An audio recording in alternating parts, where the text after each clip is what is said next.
छत्तीसगढ़ का काला पानी। नमस्कार, इस स्पेशल बुलेटिन में आप सभी का बहुत स्वागत है। आपके साथ मैं हूं दीपिका। छत्तीसगढ़ के भिलाई के एक बड़े हिस्से में भूजल जहर बनता जा रहा है।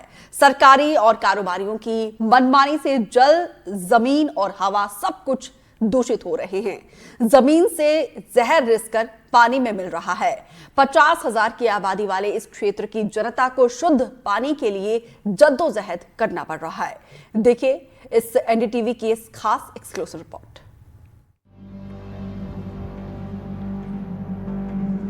जो पानी कपड़ा धोने के लायक भी नहीं है, केमिकल मिला हुआ है।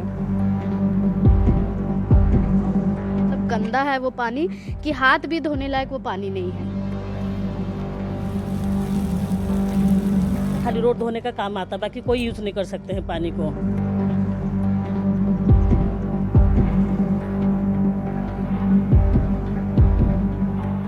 छत्तीसगढ़ की औद्योगिक नगरी भिलाई में बसता है Bharat. Steel city, education hub, sports hub, cultural hub, न जाने कितने तमगों के साथ दुनिया भर में अपनी अलग पहचान बनाने वाली इस मिनी इंडिया की एक बड़ी आबादी जिंदगी के लिए जरूरी साफ पानी पीने के लिए जद्दोजहद कर रही है। बहुत प्रॉब्लम हो रहा है, इतना दिक्कत हो रहा है ना कि बहुत सालों से मतलब ऐसा हो रहा है। तो हम लोग जो यहाँ पे जो मतलब इस एरिया के जो लोग हैं जो रहते हैं यहाँ पे, उनको तो बहुत परेशानियों का सामना करना पड़ता है, सब झेलना पड़ता है। मतलब पानी तो पूरा केमिकल एसिड पानी जो होता है ना, वो पानी आ रहा है और इतना मतलब गंदा है वो पानी कि हाथ भी धोने लायक वो पानी नहीं है। यहाँ पानी का ना बहुत प्रॉब्लम है। कितना भी अच्छा एकदम बोर इतना अच्छा पानी दिखता है, लेकिन एकदम पूरा केमिकल पानी है। यहाँ का बोर और पूरा जितना ग्रीन लगा पूरा ख़राब हो गया है। हमारा कपड़ा उपड़ा सब खराब हो जाता है, खाली रोड धोने का काम आता, बाकी कोई यूज़ नहीं कर सकते हैं पानी को। तो पीने का पानी और ज़रूरत का पानी कहाँ? ज़रूरत का पानी हम लोग के घर में अभी नदी पानी किस दिन आता तो भरते, जिस दिन नहीं आता तो फिल्टर पानी ला के खरीद के पीते हैं। दरअसल भिलाई के औद्योगिक इलाके का भूजल दूषित हो चुका है। बोरवेल से केमिकल युक्त पानी निकल रहा है। समस्या करीब 30 साल पहले छावनी की एक दाल मिल से शुरू हुई, लेकिन नियमों को ताक पर रखकर कारोबार करने की भूख और प्रशासन की अनदेखी से जल स्रोत के दूषित होने का दायरा विकराल हो गया। एक वार्ड के कुछ मीटर से शुरू हुई समस्या धीरे धीरे 5 किलोमीटर के रेडियस में करीब 50,000 तक की आबादी को प्रभावित करने लगी है। पहले छावनी क्षेत्र में था सर, सबसे पहले तो उसके बाद धीरे धीरे अभी वार्ड नंबर हमारा 46 भी खराब हो चुका है। वार्ड नंबर 45 बालाजी नगर लगा हुआ है, बापू नगर प्रभावित है, 44 लक्ष्मी नारायण वार्ड प्रभावित है। वहाँ से आपका 39 नंबर रीता सिंह गेरा आंटी है, उनके एरिया का ख़राब हो चुका है और केमिकल से एकदम परेशान है। मतलब मेरा कहना है कि आप ठीक है इंडस्ट्री लगा रहे हो तो आप अपनी सुविधा दे रहे हो, रोज़गार दे रहे हो, लेकिन पब्लिक से खेलो मत। पब्लिक है तो सब कुछ है और हमारे यहाँ पास 50 से 60 हज़ार की आबादी वाले एरिया में पानी प्रभावित है। लोगों को पानी, शुद्ध पानी नहीं मिल पा रहा है। नगर निगम बोलता है कि हम पानी पिला रहे, लोगों को कोई शुद्ध पानी मिलता नहीं। पूछे मोहल्ले में, हर सवेरे उठ के घूमे, अधिकारी तो जमीन मिस्तर में आके देखे क्या समस्या है। नगर पालिका निगम भिलाई की रिपोर्ट और मौके पर टीडीएस जांच बताती है कि उद्योगों से लगे इलाके में भूजल बुरी तरह दूषित हो चुका है। अब बड़ा सवाल ये है कि आखिर जल स्रोत में केमिकल मिल कैसे रहा है। जितने भी इंडस्ट्री एरिया वाले हैं जो केमिकल जितने भी वो बनाते हैं, फैक्ट्रियाँ, डामर अपना जितने भी जीआई फैक्ट्री है, वो क्या करते हैं, बोरवेल करा के बोर के अंदर पानी छोड़ देते हैं। जो एसिड का पानी वो क्या धीरे धीरे ज़मीन के स्रोत में बढ़ते जा रहा है। तो कहाँ से शुद्ध पानी मिलेगा लोगों को? अभी तो सर ये क्षेत्र यहाँ तक था, उड़िया बस्ती तक खराब था, अब धीरे धीरे बढ़ रहा है। कम से कम मेरा कहना है शासन प्रशासन से यही निवेदन है, जो जितने खराब हो उसको सुधार तो हम नहीं सकते, लेकिन कम से कम उसको इतना रोकथाम करे, कम से कम आगे का एरिया तो खराब ना हो। सवाल ये भी है कि क्या सिर्फ उद्योगों का वेस्ट वाटर बोरवेल या जल स्रोत के पास छोड़ने से ही भूजल दूषित हो रहा है या कारण कुछ और भी हैं। जल, जमीन और हवा में जहर फैलने की तफ्तीश के लिए हम भिलाई के औद्योगिक क्षेत्र छावनी से लेकर हथखोज तक गए। तस्वीरें हथखोज में रेलवे पटरी के आसपास खाली पड़ी जमीनों की हैं। ये पानी नहीं, जहर है। तारकोल, डामर वेस्टेज, खतरनाक केमिकल खुलेआम बहाए जा रहे हैं। तस्वीरें देखिए और अंदाजा लगाइए कि जमीन को जहर बनाने का खुल्लम खुल्ला खेल चल कैसे रहा है। डंपर वाला लोग लाग गिराता है, कभी भी रात बिकाल कचरा पानी भी रहेगा, कभी सुलभ का पानी, कभी ये डामर, कभी डामर डब्बा उब्बा लाग फेंक के यही चले जा रहे हैं। अचानक कोई भी आ रहा है इधर उधर, आग वहाँ लगा दे रहा है, फिर वहाँ धुआं प्रदूषण पूरा फैलने लग रहा है। क्या करोगे, बच्चे लोग सबको परेशान है, सब इधर बस्ती वाले लोग भी परेशान हैं इसी के चक्कर में। पूरा आयल है ना, पूरा हर जगह आयल हो गया है, पूरा पानी इधर काला काला हो गया है। पहले से आदमी पानी सही था पूरा साफ, आदमी नीचे ज़मीन देख लेता था, लेकिन अभी तो पूरा काला हो गया पानी।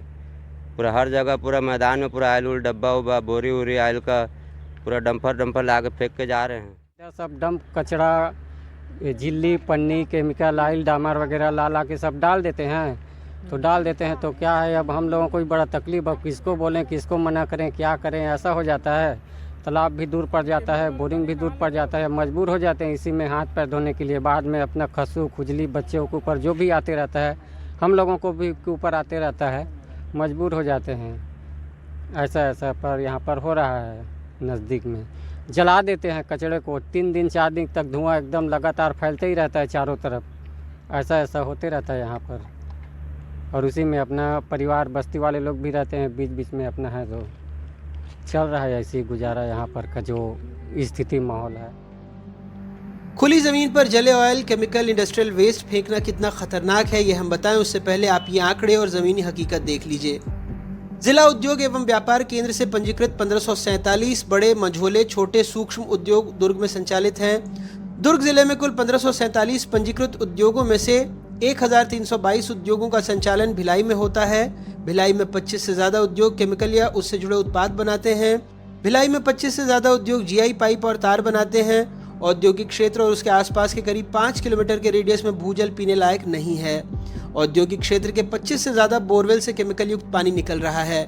इलाके में छावनी, खुर्सीपार, हथखोज के करीब 10 वार्डों में पीने के पानी की निर्भरता बाहरी स्रोत पर है। भिलाई के औद्योगिक इलाके में 50,000 से ज्यादा की आबादी शुद्ध पानी की समस्या झेल रही है। खुली जमीन पर खुल्लम खुल्ला जहरीला केमिकल और खतरनाक औद्योगिक कचरा फेंका जा रहा है। इंडस्ट्रियल एरिया के आसपास देखिए पानी में किस तरह से ऑयल, जले हुए ऑयल मिलाए जा रहे हैं। ये नमूना आपको तस्वीरें देखकर समझ आ जाएगी कि जो तस्वीरें नज़र आ रही हैं इसमें पूरी तरह से ऑयल की बड़ी पैमाने में जले हुए ऑयल इस पानी में मिलाए गए हैं। और साथ ही यहाँ पर डंप भी की गई है बोरियाँ डामर की, जिसमें वेस्टेज है जो डामर का, उसकी बोरियाँ आप जैसे नज़र आ रही होगी तस्वीरों में। और इसके साथ साथ कई सारे आपको बॉटल भी नज़र आ रहे हैं इस यहाँ पर, जो कि जले हुए ऑयल के बॉटल हैं। देखिए इसमें सारे जले हुए ऑयल यहाँ पर फेंके गए हैं। कई सारी तस्वीरें आपको दिखेंगी जिसमें आपको नज़र आएगा कि किस तरह से डंप किया जा रहा है जला हुआ ऑयल। ये देखिए इसको कितना ख़तरनाक है, आप ये सोचिए कि इस तरह से इसको लाकर जो वेस्टेज हैं ऑयल के वो इस तरह से डंप कर दिया जाता है, जो ज़मीन से संपर्क में आते हैं और धीरे धीरे इस इलाके का जो पानी है, जल स्रोत है, उसमें ये मिलते जा रहे हैं। इतना खतरनाक स्थिति हो चुकी है। अब जानते हैं कि शासन प्रशासन की आसान पहुंच वाले औद्योगिक क्षेत्रों में नियमों को ताक पर रखकर जहरीले केमिकल और उद्योग कचरा डंप करने का अंजाम कितना खतरनाक हो सकता है। देखिए कोई भी जल स्रोत में यदि केमिकल मिल रही है तो उसको भूजल स्रोत में मिलने में ज़्यादा समय 2 से 3 महीना लगेगा, क्योंकि अपना एक ग्रेविटेशनल फोर्स है और जो मिट्टी है वो हमारे क्ले है, एल्युमिनियम ऑक्साइड है, और उसमें ये एब्जॉर्प्शन कैपेसिटी होता है। और किसी भी तरीके से यदि हम रोज़ उसमें मिट्टी के ऊपर में ऐसे केमिकल को डंप कर रहे हैं तो भूजल स्रोत में मुश्किल से उसको पर्कुलेशन के थ्रू 2 से 3 महीने में भूजल स्रोत में वो पाया जाएगा। और जो कि यदि हम ईटीपी या एसटीपी के थ्रू नहीं डिस्चार्ज कर रहे हैं तो वो एक प्रकार से बहुत हानिकारक होगा और भूजल स्रोत को दूषित करेगा। देखिए मिट्टी में कोई भी रासायनिक केमिकल मिलना बहुत खतरनाक है, क्योंकि मिट्टी की जो उर्वरक क्षमता होती है वो एनपीके के कारण होती है, नाइट्रोजन पोटेशियम और फास्फोरस, पोटेशियम के कारण, NPK nitrogen phosphorus and potassium के कारण होती है। तो कोई भी ऑयल या कोई भी डामर या कोई भी इस तरह का तेल यदि मिट्टी में आता है तो मिट्टी की उर्वरक क्षमता अपने आप में नष्ट हो जाएगी, जिससे कि उसके जो क्रॉप्स हैं, उसके जो बाकी जो इन्वायरमेंट है, जो उसके जीव जंतु है, जिसके कारण की मिट्टी की फर्टिलिटी है, वो सभी नुकसानदायक होंगे। वायु प्रदूषण में भी जो है नाइट्रोजन का सबसे ज़्यादा इस्तेमाल होता है, क्योंकि हमको मालूम है कि जब हम एक ऑक्सीजन लेते हैं तो 79% नाइट्रोजन होता है, 21% ही ऑक्सीजन होता है नॉर्मल हवा में। एयर में जो है इतना 79 नाइट्रोजन होता है, और नाइट्रोजन जो है हल्की गैस है, उसमें यदि कोई भी ऐसे प्रदूषित तत्व मिलते हैं तो अल्टीमेट वो हमारे लंग्स में प्रवेश करेगी नोज़ के थ्रू, और जो कि बहुत ही हानिकारक है। एक सिगरेट पीने वाले व्यक्ति को 2000 सिगरेट पीने में जितना नुकसान नहीं होगा, ऐसी एनवायरनमेंट में जाने में जो बिना सिगरेट पिया वाला व्यक्ति भी है वो जो है उसके लंग्स में उतना हानि हो जाएगा जितना कि एक 2000 सिगरेट पीने में नहीं होता होगा। तो ये हमारे लिए बहुत ही अलार्मिंग चीज़ है कि इस तरह से डंपिंग को बिना ट्रीटमेंट किए कहीं भी डालना उचित नहीं है। पड़ताल में हमने इस सवाल का जवाब भी तलाशने की कोशिश की कि सरेआम हो रहे जहर फैलाने के खेल को रोकने के लिए जिम्मेदार कर क्या रहे हैं। इस तरह की जितनी भी इंडस्ट्रीज़ हैं, जितने भी उद्योग हैं, हम उसकी सबकी जांच करा रहे हैं और किसके जो भी संभावित उद्योग हैं जो डाल सकते हैं ऐसा वेस्ट, उनकी सबकी जांच कराएंगे और उसके बाद जो भी इसमें इन्वॉल्व पाया जाएगा, जो भी इस गतिविधि में संलग्न पाया जाएगा, उसके विरुद्ध नियमानुसार कार्रवाई करेंगे। पहले ज़रूर ये था कि उस समय ETP वगैरह की उतनी संभावना नहीं थी, लोग लगाते नहीं थे ETP। अब ऐसी बात नहीं है कि ETP लगाते नहीं हैं। अब ज़रूर ये देखने की बात है कि उनमें से कितने ETP का संचालन वो लोग करते हैं या नहीं करते हैं, या विदाउट ट्रीटमेंट वाटर का डिस्चार्ज तो नहीं कर रहे हैं, क्योंकि हमारी कंसर्न कंडीशंस ये हैं कि कोई भी उद्योग जो है वो बिना नो डिस्चार्ज की स्थिति को मेंटेन करेगा।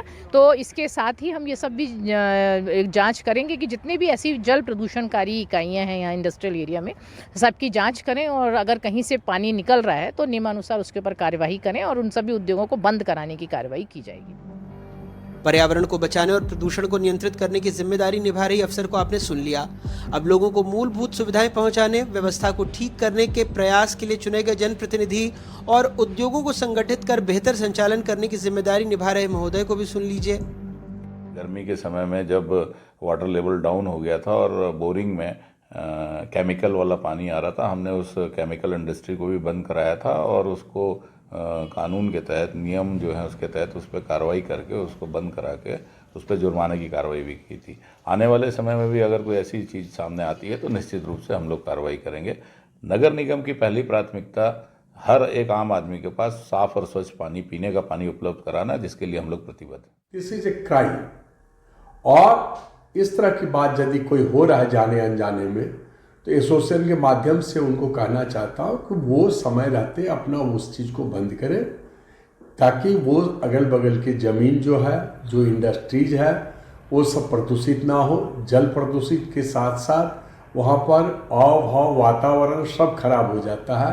एक तो पहले ही industrial state Bhilai light industrial area प्रदूषित हो चुका है, जिसके कंप्लेन कितने बार हो चुके हैं कलेक्टर साहब के पास भी, जो मिनिस्टर रहते हैं उनके पास भी, और खास करके पॉल्यूशन डिपार्टमेंट में भी। जिम्मेदारों की बातें और दावों के बीच हमने ये भी जानने की कोशिश की कि खुली जमीन पर फेंके गए औद्योगिक कचरे के खतरे को रोकने के लिए तत्काल क्या कदम उठाए जाने चाहिए। पॉल्यूशन कंट्रोल बोर्ड के हिसाब से, CPCB के हिसाब से खाली ज़मीनों पे एक तो ये डंपिंग कर ही नहीं सकते, और यदि ये कर रहे हैं और ये अल्टीमेट कहीं ना कहीं से बह करके नदी नाले के थ्रू ये कोई ना कोई नदी में जा रही है, तो इसको सबसे पहले बाइंडिंग करके रोकना चाहिए। पिट यार्ड बनाना चाहिए, पिट बना करके उसको रोकना चाहिए, और उस पिट पर ही लेके उस पिट से माल निकाल करके कहीं दूसरी जगह पे इसको डिस्चार्ज करना चाहिए, तभी ये रुक सकता है अभी तत्काल में। खतरे को विकराल रूप लेने से रोकने के लिए जानकार तत्काल जो करने की सलाह दे रहे हैं वो अब तक नहीं किया गया। हालांकि पर्यावरण संरक्षण प्रदूषण नियंत्रण बोर्ड भिलाई की एक टीम ने जांच के लिए कुछ सैंपल जरूर इकट्ठा किए हैं। उद्योगपतियों और कारोबारियों की मनमानी और नियमों के उल्लंघन से भिलाई के एक बड़े क्षेत्र का जल स्रोत दूषित हो चुका है। जीवन के लिए जरूरी पानी जहर बनता जा रहा है, और यह कि 1-2 महीने या साल में नहीं बल्कि दशकों से चलता आ रहा है। इससे यह भी साबित होता है कि किस तरह यहाँ पर जिम्मेदार शासन, प्रशासन और जनप्रतिनिधि मौन और लापरवाह बने हुए हैं। अब देखने वाली बात यह होगी कि जहर बन चुके पानी के समाधान के लिए सरकार जल्द से जल्द क्या निर्णय लेती है। भिलाई से नीलेश त्रिपाठी, NDTV।